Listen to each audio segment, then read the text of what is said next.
Olá pessoal, tudo bem? Nessa videoaula aqui, curtinha, pretendo apresentar para vocês como que a gente faz para calcular a derivada da função raiz quadrada. E assim, apenas para situar vocês, essa videoaula é interessante que vocês assistam depois da videoaula que eu tratei da derivada da função 1 sobre x, tá bom? Só para ajudar aí a se situarem. Bom, função raiz quadrada é uma função que a gente já viu bastante, né? A gente já se deparou bastante com essa função. E qual é o papel dela, né? Essencialmente, o papel da função raiz quadrada é o de desfazer o que a transformação, que a função x ao quadrado fez, né? Ou seja, é o que a gente chama na matemática de função inversa. Então, a função que desfaz o que o x quadrado fez é a função raiz quadrada. Só que a gente tem que tomar alguns cuidados na hora de fazer esse processo de inversão, né? Então, primeira coisa, consideramos aqui um número real x, o qual nós estamos supondo que seja maior ou igual a zero. Já a gente vai entender por quê, né? Então, dizemos que y é a raiz quadrada de x, né? A notação que a gente usa é essa, né? Y igual a raiz de x, né? Esse símbolo aí a gente consagrou para denotar isso. Se acontecerem as seguintes duas coisas. Então, para ser a raiz quadrada, para que y seja a raiz quadrada de x, duas coisas têm que acontecer. Primeiro, y tem que ser maior ou igual a zero. E segundo,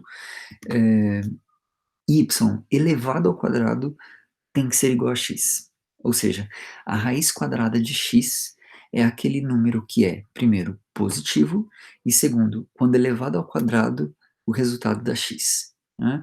Bom, então vamos tentar entender um pouco do que está acontecendo aqui. Por que a primeira restrição? Porque se a gente perceber, né, ó, y elevado ao quadrado é igual a x, né? Agora, se eu, no lugar de y, colocar menos y, né? Então, ou seja, fizer menos y ao quadrado é a mesma coisa que menos y vezes menos y, né? Esse menos com esse menos aí vai resultar em sinal de mais, né? E aí a gente vai ter menos y ao quadrado igual a y ao quadrado, que nesse caso é o que a gente está chamando de x, né? Então, ou seja, menos y ao quadrado dá o mesmo valor que y ao quadrado. Então, para evitar essa ambiguidade, a gente chama de raiz quadrada apenas aquele número positivo que elevado ao quadrado dá x. Né? E como todo número elevado ao quadrado é sempre positivo, né? Porque o número elevado ao quadrado é ele vezes ele mesmo. Se ele for positivo, é um número positivo vezes um número positivo, que é positivo. Se ele for negativo, vai ser um número negativo vezes um número negativo, que também vai dar positivo. Então, x, para que a gente possa calcular a raiz quadrada dele, né, no âmbito do conjunto dos números reais, ele sempre deverá ser positivo. Né? Isso, em suma, significa que se a gente quer inverter a função x ao quadrado, a gente precisa se restringir, o que a gente está fazendo aqui, né, se restringindo ao primeiro quadrante. X sempre maior ou igual a zero e y sempre maior ou igual a zero. Nesse contexto, a gente pode inverter, a gente pode desfazer o que a função x quadrado faz, e a essa função que desfaz o que x quadrado fez, é o que a gente chama de raiz quadrada. Né? Então, assim, resumindo, raiz quadrada é aquela função tal que, se eu fizer a raiz quadrada de x e esse número eu elevar ao quadrado, é como se houvesse um cancelamento entre o quadrado e a raiz e o resultado da x. Né? Ok, então só esclarecendo isso daqui, né, relembrando, né, essa definição do que a gente entende por raiz quadrada, e, e vamos destacar, né, uma vez mais, então, nesse sentido, quem seria o domínio da função raiz quadrada? Bom, o domínio da função raiz quadrada consiste em todos aqueles valores reais de x para os quais a raiz quadrada de x está bem definida. Bom, a discussão que a gente acabou de fazer nos mostra que a gente só pode calcular raiz quadrada de números reais que sejam positivos ou iguais a zero. Portanto, esse é o domínio dessa função, conjunto de todos os x reais, tais que x é maior ou igual a zero. Ou em notação de intervalo, será o intervalo que começa no zero e vai até infinito, incluindo o zero. Né? A gente consegue calcular a raiz quadrada de zero. Aliás, a raiz quadrada de zero é zero. Né? Ok, então vamos calcular então a derivada dessa função, né? Então, cálculo da derivada, como a gente já fez aí várias vezes, como fizemos, né, no caso da função 1 sobre x, na videoaula anterior. Então, cálculo da derivada, né, derivada enquanto taxa de variação instantânea, é assim que a gente tem encarado, né? Isso vai ser dado por um processo de limite, então eu tomo as variações médias da função f e tomo o limite para o Δx tendendo a zero, né? Essa variação média, também já fizemos isso várias vezes, né? Ela se expressa como f de x mais Δx menos f de x, né? Dividido por Δx. E no nosso caso, a função f, ela toma aquele número e leva na sua raiz quadrada, portanto, f de x mais Δx é raiz quadrada de x mais Δx, menos f de x, que vai ser raiz quadrada de x, dividido por Δx. Né? Essa é a expressão que nós precisamos agora trabalhar, manipular algebricamente, de modo a eliminar a indeterminação. Né? Aqui, novamente, né, como sempre, a gente vai encontrar no cálculo de derivadas, a gente tem uma indeterminação do tipo zero sobre zero. Se eu faço Δx igual a zero, eu vou encontrar zero no numerador e zero no denominador. Então a gente tem que eliminar essa indeterminação. E essa indeterminação, via de regra, a gente elimina promovendo um cancelamento do Δx que está embaixo com algum Δx que a gente vai tentar fazer aparecer em cima. Então, esse é o objetivo aqui, fazer aparecer, tirar daquela expressão ali no denominador, tirar um Δx dali. A pergunta é, como fazer isso? Né? Porque a gente tem uma diferença de duas raízes quadradas, né? Quer dizer, como então extrair de alguma forma dessa expressão aí um Δx, né? Como promover, né? A gente já tem percebido que a gente, nessas manipulações, a gente sempre visa promover um cancelamento, né? Um cancelamento para que, de alguma forma, esse Δx possa ser colocado em evidência. O problema é que aqui eu tenho uma raiz quadrada menos uma raiz quadrada, né? A gente não pode simplesmente, né, sair fazendo qualquer coisa aqui nessa expressão. A gente não, né, do jeito que está aí, essa raiz quadrada ela é bastante incômoda, né? Assim, ela não nos permite fazer qualquer tipo de manipulação algébrica. Né? Note que assim, a gente não pode, por exemplo, você tem ali raiz de uma coisa menos raiz de outra coisa, você não pode juntar, né? A raiz quadrada não tem essa propriedade de raiz de A mais raiz de B igual a raiz de A mais B. Né? Isso não existe, isso não vale, né? Então a gente precisa recorrer a alguma coisa, né? Alguma forma assim, de literalmente se livrar dessa raiz quadrada nessa expressão, para que a gente possa, então, extrair esse Δx que a gente está buscando. Tá, mas como é que eu faço para eliminar uma raiz quadrada? Bom, só temos uma forma. Se nessa expressão aqui, por exemplo, eu conseguir de alguma forma fazer aparecer um quadrado aqui fora, eu sei que esse quadrado aqui fora vai cancelar com a raiz. Né? Então, o objetivo é esse. Como fazer, que tipo de manipulação algébrica eu posso fazer, claro que seja uma manipulação algébrica válida, né? Para que apareça um quadrado aqui. Né? Então, é isso que a gente precisa conseguir fazer. E a gente consegue fazer isso quando a gente se lembra, né, e de posse da seguinte expressão, né, bastante conhecida nossa também, isso que eu quero destacar aqui para você, né, para vocês, da seguinte identidade algébrica que a gente vai usar aqui.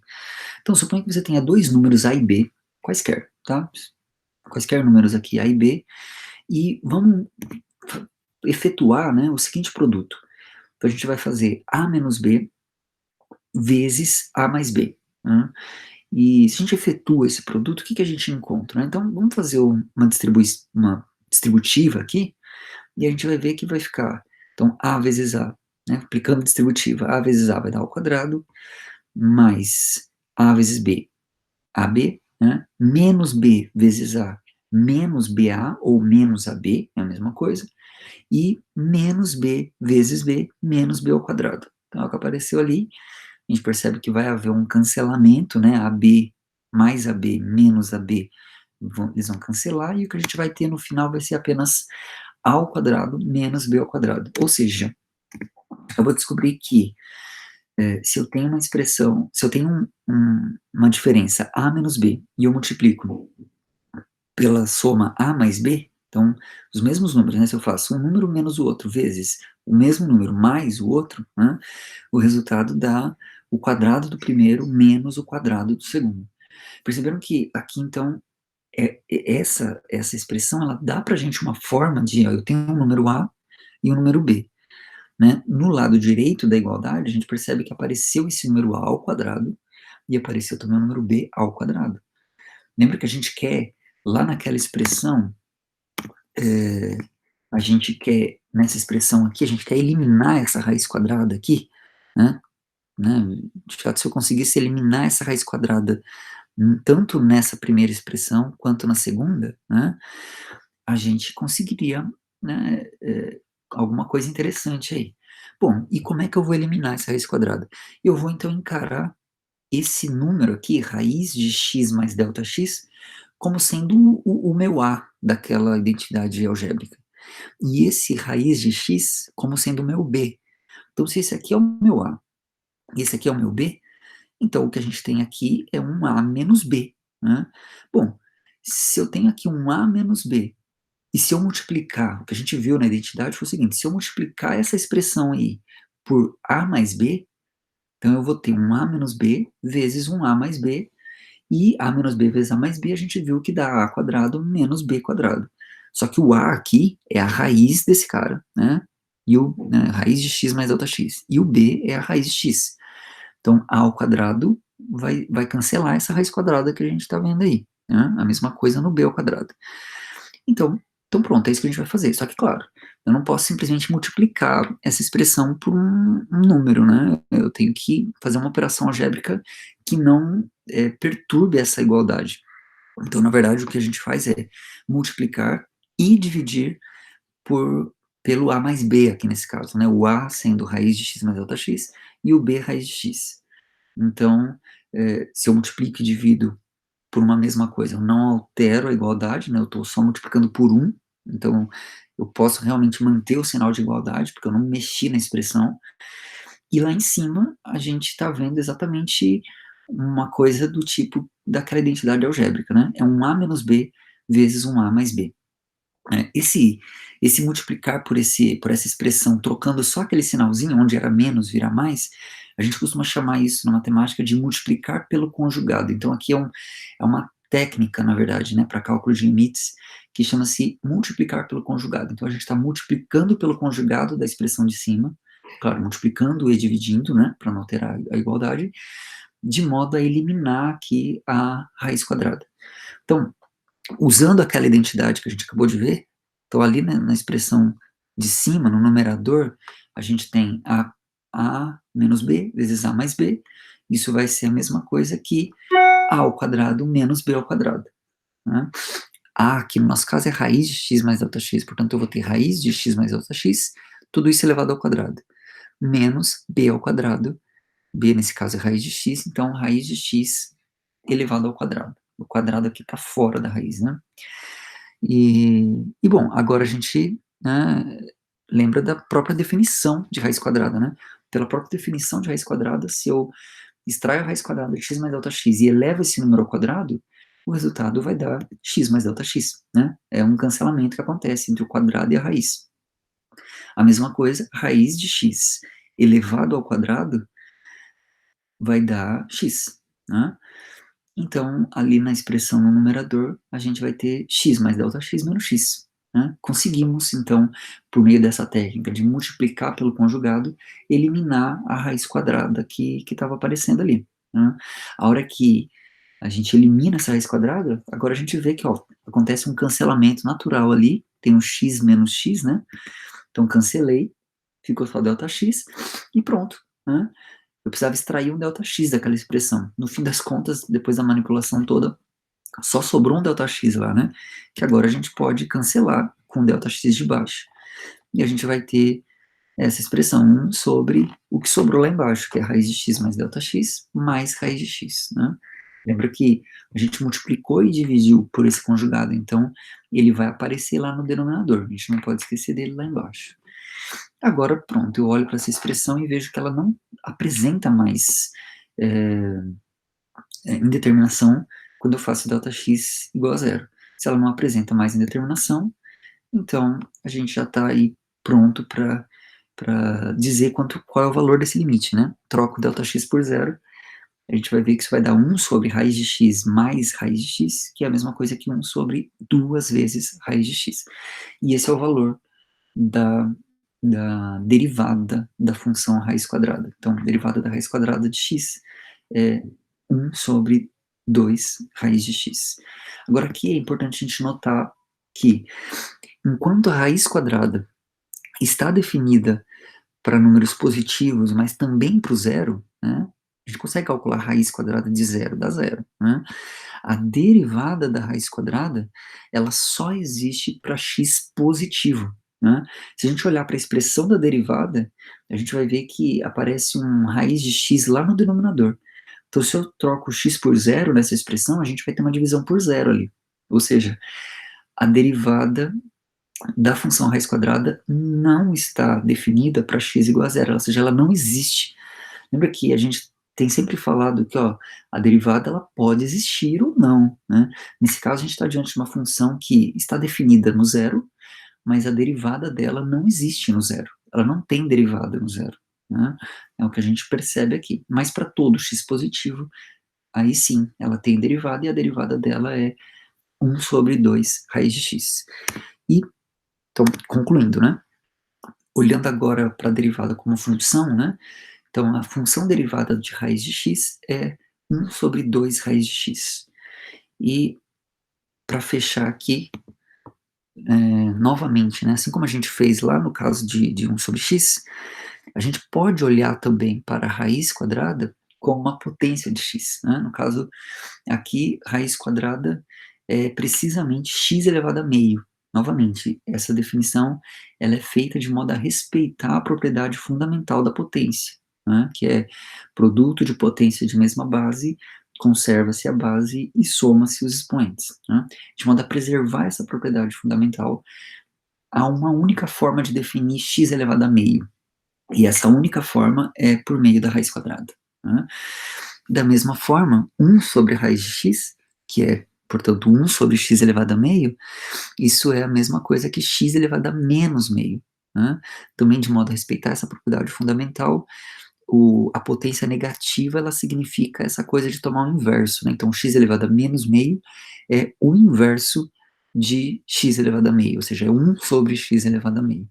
Agora, com essas, né, lembrando disso, né, dessa forma de olhar para a raiz quadrada enquanto potência, a gente consegue ver o seguinte. Então, a mesma fórmula que está ali em cima, derivada da raiz de x é 1 sobre 2 raiz de x. Essa mesma fórmula pode ser encarada assim, ó. No lugar de raiz de x, eu ponho x elevado a meio. Então, derivada de x a meio é a mesma coisa aqui. Então, ali no lugar de 1 sobre raiz de x, eu estou colocando x a menos meio. Então, é a mesma fórmula, só que agora, usando essa forma de expressar essas raízes aí em termos de potência, a gente vai encontrar que a derivada de x a meio é a mesma coisa que meio vezes x elevado a menos meio. E x elevado a menos meio é a mesma coisa que x elevado a meio menos 1. Né? Meio menos 1 dá menos meio. Então, a conclusão aqui é que a derivada de x a meio é a mesma coisa que meio vezes x elevado a meio menos 1. Percebe o mesmo padrão que a gente já tinha visto que valia para x elevado a n, sendo n número natural, e que na videoaula anterior a gente viu que também vale para número negativo, né? Derivada de x a menos n também é menos n, x a menos n menos 1, né? Essa mesma propriedade continua valendo aqui, no caso da potência meio, né? Ou seja, derivada de x a meio também é meio vezes x elevado a meio menos 1. E aqui também, de um modo geral, a gente pode ver, assim, a conta, o jeitão é o mesmo, né? Claro que fica um pouquinho mais complicado para a gente fazer o caso geral, mas o jeito de fazer a conta é o mesmo, e a gente vai ver que, em geral, sendo m e n números naturais, a derivada de x elevado a m sobre n é a mesma coisa que m sobre n vezes x elevado a m sobre n menos 1, né.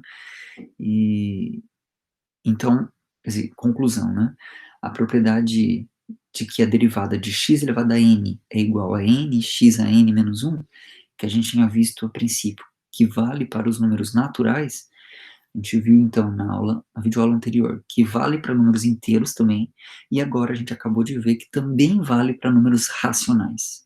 Ou seja, a forma de derivar x elevado a uma potência sempre será desse jeito. Então, x elevado a uma potência r é igual a r vezes x elevado a r menos 1, seja r natural, inteiro ou racional. É claro que fica aqui a pergunta, tá, mas e os irracionais? Se eu tiver x elevado a uma potência irracional, né? Posso ter x elevado a uma potência irracional? E, assumindo que sim, né, beleza, eu consigo definir o que é x elevado a uma potência irracional, a mesma regra de derivação vai valer? Bom, essa é uma pergunta que fica aí para ser respondida nas próximas aulas. Espero que tenha ficado claro aí para vocês. Qualquer dúvida a gente discute aí nos nossos encontros ao vivo. Bons estudos para vocês e até a próxima.